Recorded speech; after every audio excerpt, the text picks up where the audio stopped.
Should you ever be involved in an accident where you have hit an electrical asset and there is energized equipment on your vehicle or your equipment, if there's no emergency, stay in the vehicle or the piece of equipment.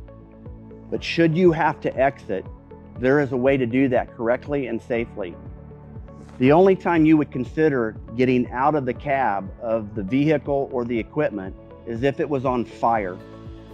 At this point, you need to get to the lowest most point of that piece of equipment and or the vehicle. Because we naturally have a tendency to stick our arms out when we jump for balance, by getting to the lowest most threshold of the vehicle or the equipment, we can narrow that distance from the vehicle to the ground.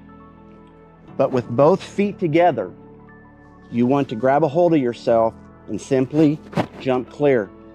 You do not have to jump far, but once you've jumped clear, you want to continue to take short little hops at least 30 feet away from that energized vehicle.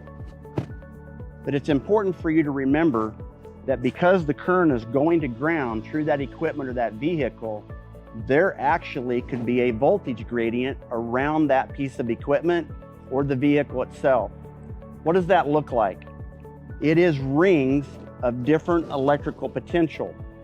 Similar to throwing a rock into a pond and watching the ripples go out, think of each one of those ripples as a different electrical potential. What does that mean? That means that when I initially hop out, I don't want to start walking away, because if I do that, current will flow through me. That is what we do not want to happen. So remember, you're going to continue to hop with both of your feet together at least 30 feet away and or shuffle. If we shuffle, there is a way to do that correctly. With both feet together, press your heels into the ground. That means don't lift your heels.